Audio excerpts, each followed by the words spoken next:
Assalamualaikum warahmatullahi wabarakatuh. Nama saya Divan Arzaputra, B11 2019 05825. Pada kesempatan kali ini saya akan menjelaskan menurut pemahaman saya sendiri apa itu perdagangan internasional dan ekspor impor. Menurut definisi, perdagangan internasional adalah perdagangan yang dilakukan oleh suatu negara dengan negara lain atas dasar saling percaya dan saling menguntungkan. Nah, dari penjelasan perdagangan internasional, kita dapat mengetahui apa itu ekspor dan impor. Ekspor dan impor termasuk dalam perdagangan internasional.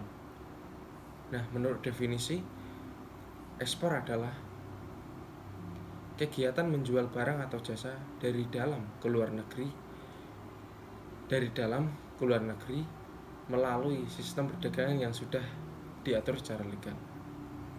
Nah, sedangkan impor adalah kegiatan membeli barang dari luar ke dalam negeri melalui sistem perdagangan yang sudah diatur secara legal juga. Nah, kita tahu apa itu ekspor dan impor. Jadi, kalau ekspor adalah kegiatan menjual dari dalam keluar. Kalau ekspor berarti keluar.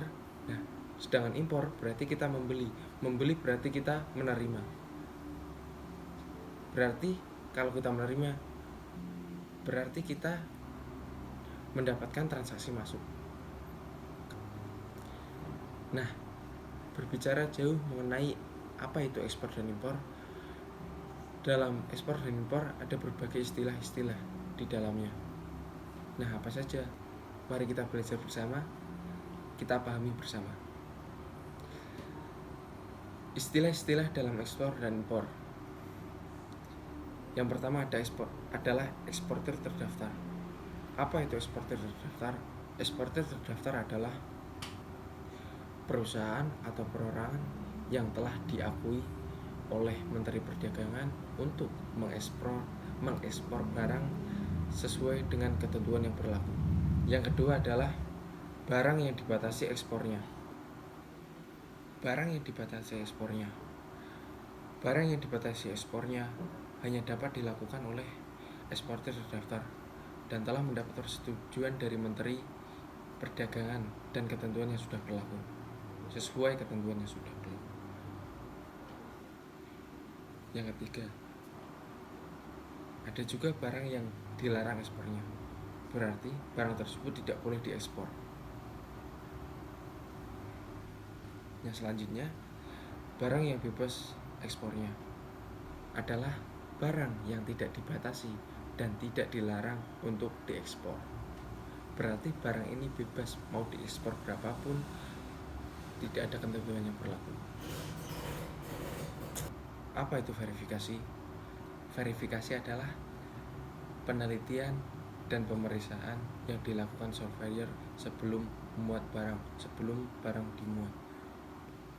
Yang selanjutnya adalah surveyor.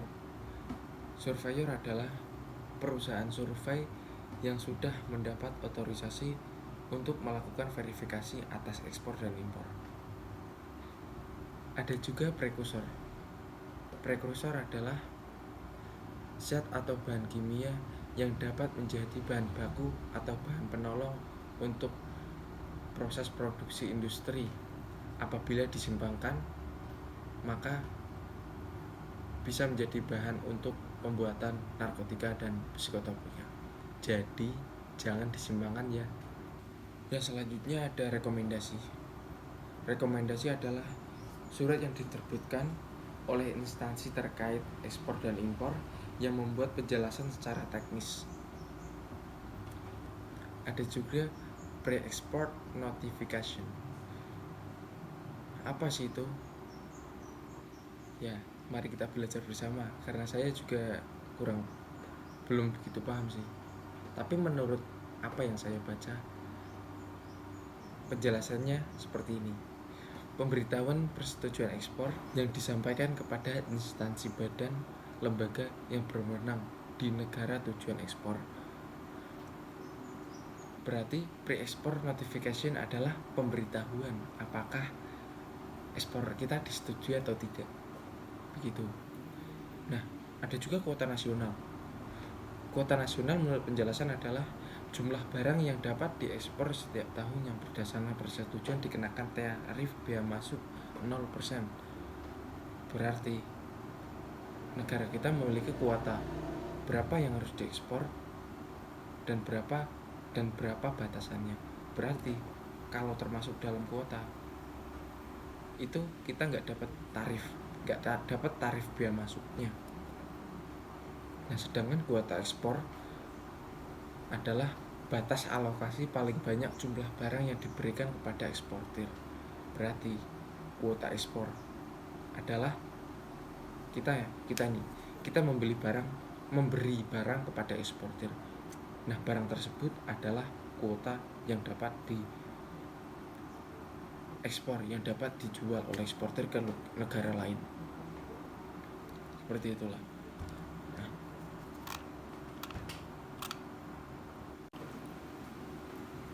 Nah, di sini juga ada kuota sertifikat. Apa itu sih? Sertifikat yang membuat keterangan mengenai identitas eksportir dan importir pos tarif jumlah barang. Berarti para eksportir itu mempunyai pos sertifikat. Ada juga patokan ekspor. Patokan ekspor adalah harga patokan atas barang ekspor yang dikenakan bea keluar. Jadi kita menjual barang itu, kita ada harga patokan supaya kita dapat apa ya?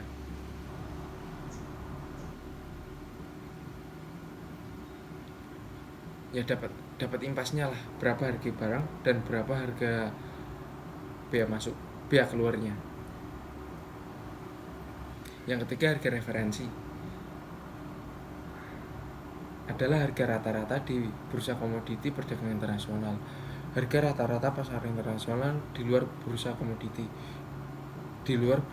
internasional, atau harga rata-rata di pasar dalam negeri. Berarti harga referensi adalah harga antara satu toko dengan toko lain. Kalau di dalam negeri, berapa harga dalam luar negeri, di dalam negeri, berarti kita harga rata-rata ada. Ya, harga rata-rata antara harga kita dengan harga lain itu tidak beda jauh. Jadi orang kalau mau membeli itu nggak pilih-pilih. Ya, kalau selisih ya selisih dikit, nggak selisih begitu jauh. Itu harga referensi. Yang selanjutnya adalah contoh komoditi ekspor. Kalau Indonesia itu biasanya mengekspor bahan kerajinan, bahkan bahan baku, bahan yang belum jadi, bahan mentah seperti kayu Kalimantan itu banyak diekspor. Ya, menurut saya salah sih. Ya, kenapa kita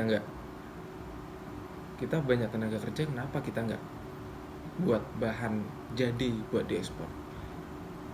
Toh kalau kita ekspor bahan baku, sana yang proses, kita yang impor juga, ya kan? Contoh komoditi ekspor, Indonesia mengekspor kerajinan, entah itu kerajinan tangan, entah itu kerajinan apalah. Nah, sedangkan dari luar, contoh dari Jepang nih, dari Jepang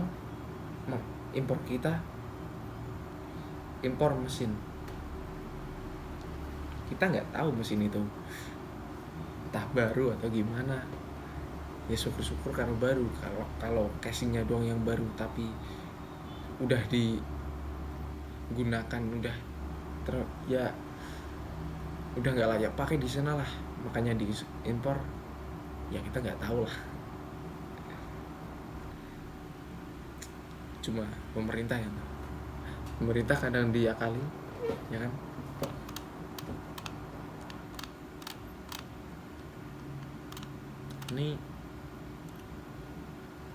Nah, di sini ada 3 kolom nih. Yang pertama adalah daerah pabean. Yang kedua, tanda SNI, Standar Nasional Indonesia. Yang ketiga, harmonis sistem HS. Dalam daerah Fabian adalah wilayah RI meliputi daratan, perairan, ruang udara tempat tertentu, ZEE, zona ekonomi eksklusif, dan landasan kontinen yang di dalamnya berlaku Undang-Undang Nomor 10 Tahun 1995 dan Undang-Undang Nomor 17 Tahun 2006 tentang kepabean. Nah, itulah daerah Pabean Indonesia. Yang kedua ada tanda SNI. Tanda SNI adalah tanda yang dicantumkan pada produk atau kemasan produk yang menyatakan bahwa produk tersebut telah memenuhi persyaratan SNI. Nah, contohnya helm. Tapi di sini nggak ada helm. Maaf, bukannya sponsor nih ya. Tapi biasanya produk gini nggak ada SNI-nya sih.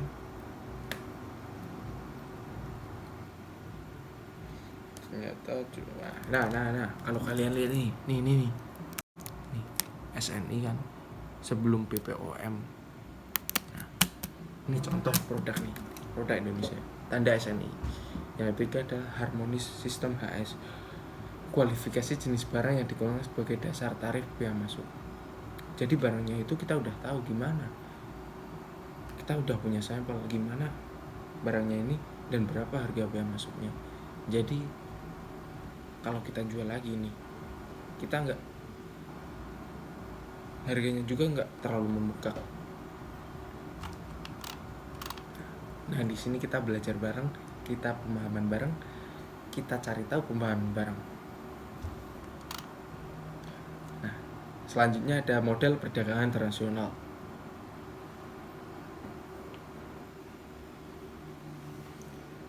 Nah, di sini ada dari negara A itu menjual barang atau jasa atau kapital wilayah. Ini negara A nih. Negara A punya barang atau jasa atau kapital. Nah, di tengahnya itu ada batas wilayah atau pabean wilayah. Ya, sedangkan negara B juga punya barang atau jasa atau kapital. Nah, jadi untuk menjual atau membeli barang dari suatu negara, dari negara A ke B, berarti kita harus melewati batas wilayah ini, batas wilayahnya negara. Itu yang dinamakan perdagangan internasional. Komponen yang terlibat lebih dari satu negara, pemerintah, swasta, rumah tangga, organisasi perdagangan internasional. Alasan dilakukannya perdagangan internasional apa sih? Yang pertama, perbedaan sumber daya alam antara negara satu dengan negara yang satunya itu mesti beda dong. Gimana kondisi alamnya, gimana kondisi geografisnya. Yang kedua adalah supply demand laws. Kekuatan antara satu negara dengan negara lain itu beda. Yang ketiga adalah selera manusia. Nah, manusia adalah makhluk yang tidak pernah merasa puas. Jadi selera orang nggak usah jauh-jauh dari negara lain ke negara yang satunya lah. Kita dari satu desa aja selera orang itu beda-beda. Jadi nggak usah dipikirkan lah, selera orang itu beda-beda, bro. Ya kan, Pak? Yang keempat ada disparitas harga. Harga dari suatu negara lain dengan harga negara sini itu berbeda. Makanya kenapa orang melakukan impor. Contoh ini, handphone kalau di sini harganya misal 4 juta. Kalau kita impor nih dapat 2 juta. Paling bea masuknya berapa sih? Kita dapat untung. Kacamata juga. Kalau kita impor itu kita belum lagi kalau dapat harga grosir kan, kalau barang kecil kayak gini.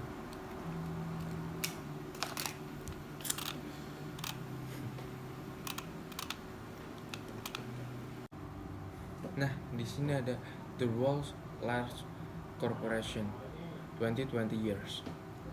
Jadi di sini ada beberapa sistem perdagangan internasional, agennya. Yang pertama ada Walmart. Itu revenue-nya sampai 523.964.000 miliar dolar. Coba bayangkan berapa itu ya. Yang kedua ada Sinasub Group. Yang ketiga ada State Grid, ada China National Petroleum, Royal Dutch Shell, dan yang terakhir ada Toyota Motor. Apa sih manfaat perdagangan internasional? Manfaat yang pertama adalah memperoleh barang yang tidak dapat diproduksi di negara sendiri. Manfaat dong. Kita nggak bisa produksi nih. Nah, kita bisa melakukan perdagangan dengan negara lain, sehingga kita juga bisa punya itu barang. Yang kedua ada memperluas pasar dan menambah keuntungan. Memperluas pasar berarti perdagangan internasional juga menguntungkan dalam sistem pemasaran. Kalau nasional kan dalam negeri doang, kalau internasional kan banyak negara. Yang ketiga adalah memperoleh keuntungan dari spesialisasi. Keuntungan spesialisasi seperti itulah. Yang keempat ada transfer teknologi modern. Nah, kita bisa tahu nih teknologi apa yang dimiliki suatu negara. Nah, kita bisa mentransfernya. Jadi kita juga mungkin suatu saat bisa seperti itu. Yang selanjutnya adalah perbedaan perdagangan dalam negeri dengan perdagangan luar negeri.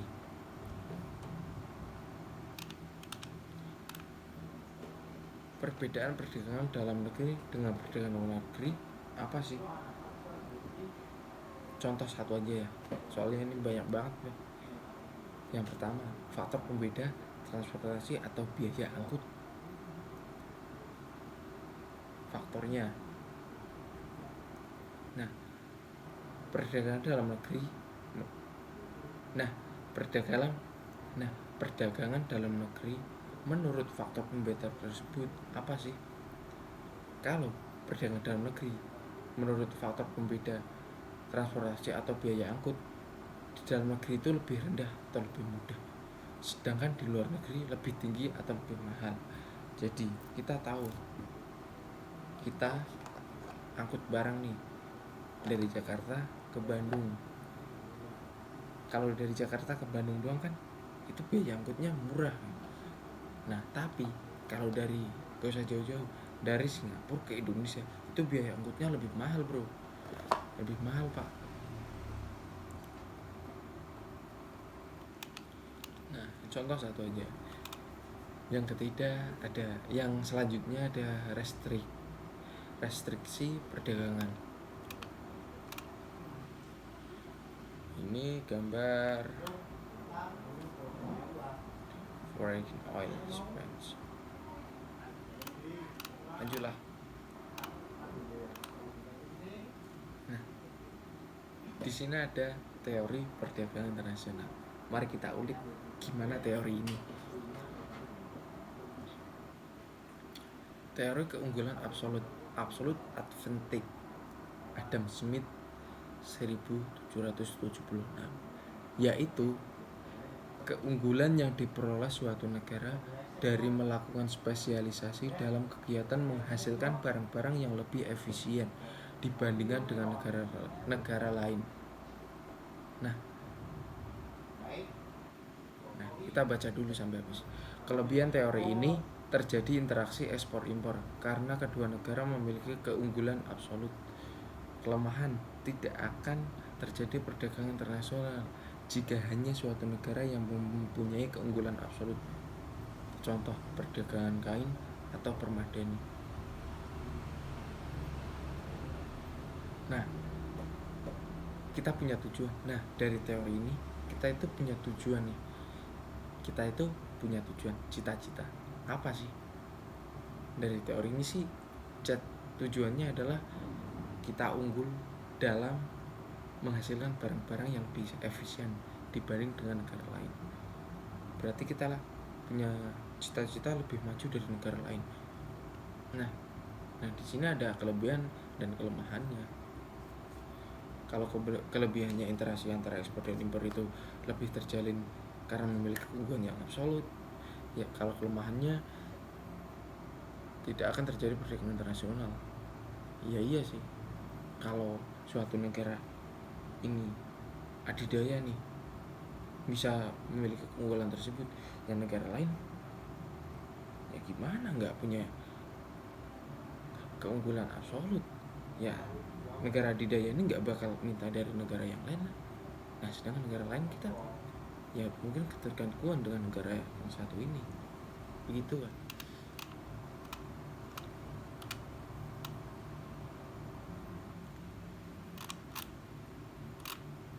Ada lagi nih teori keunggulan absolut menurut David Ricardo, tahunnya sama 1776, sama dengan Adam Smith. Apa sih? Nah, di sini teori David Ricardo yaitu kemampuan suatu negara untuk menemukan barang-barang yang dapat diproduksi dalam tingkat biaya pada ketidakunggulan absolut yang lebih rendah daripada barang lainnya. Bentar, kita pahami dulu nih. Kemampuan suatu negara untuk menemukan barang-barang yang dapat diproduksi dalam tingkat biaya pada ketidakunggulan absolut yang lebih rendah daripada barang lainnya. Berarti di sini kita dapat menyimpulkan, berarti kita mencari barang yang tidak unggul dalam harga absolut. Nah, lalu kita manfaatkan itu. Nah, contohnya ini produksi anggur di negara A ada 6, di negara B ada 1, kain di negara A 3, di negara B 1. Barang-barang yang dapat diproduksi dalam tingkat B.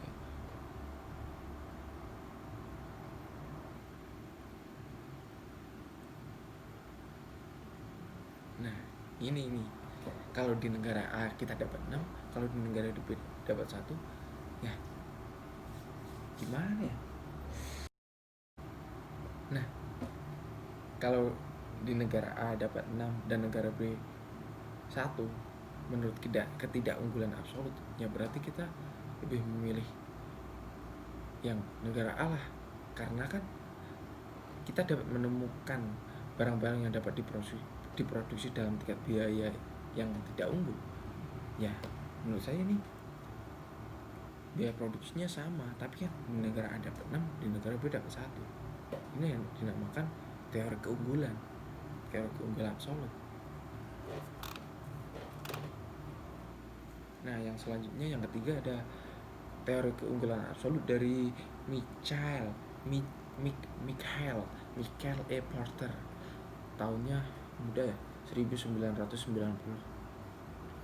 Ada 4 kondisi yang menentukan industri tertentu. Ada 4 kondisi yang menemukan industri tertentu suatu negara dapat mencapai sukses internasional, yaitu A. Kondisi faktor produksi. Yang B. Kondisi permintaan dan tuntutan mutu dalam negeri. Yang C. Eksistensi industri pendukung. Yang D. Kondisi persaingan strategi dan struktur perusahaan dalam negeri. 4 kondisi yang menentukan industri tertentu suatu negara dapat mencapai sukses, yaitu kondisi faktor produksi. Ya kita udah tahu lah gimana, kita udah tahu lah gimana kondisi suatu negara dengan negara lain lah. Yang selanjutnya ada prinsip sistem perdagangan versi WTO.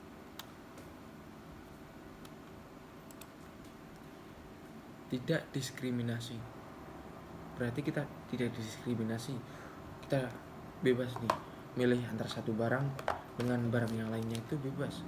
Kita tidak didiskriminasi untuk memilih barang itu saja. Yang selanjutnya adalah timbal balik lah, namanya juga manusia. Kita memberi ini, sana memberi ini, saya sesuatu. Yang ketiga, pertukaran komitmen yang mengikat. berarti antara satu pihak dengan pihak yang lain, suatu negara dengan negara yang lain itu punya satu komitmen yang saling mengikat. Yang ketiga, transparan. Kalau kita mau menjalin perdagangan internasional ya kita transparan lah. Masa kita mau menipu, ujung-ujungnya juga ke kita juga kalau kita menipu. Toh kalau dia tahu, kalau suatu negara itu tahu, dia nggak percaya lagi dong sama kita. Begitulah, makanya kita harus transparan dalam berhubungan.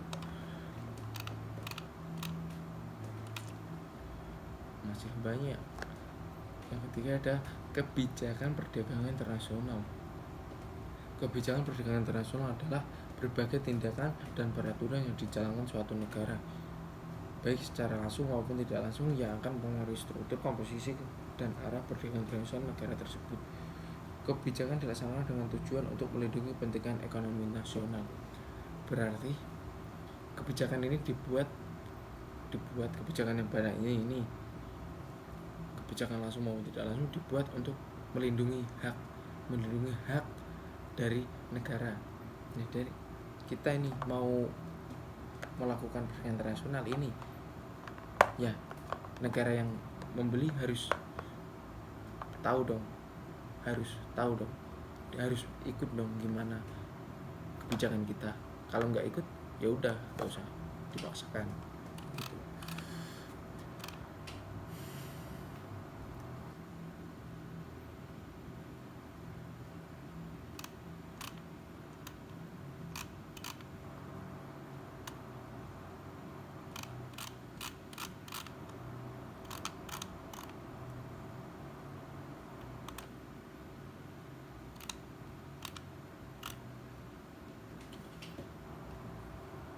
Free trade.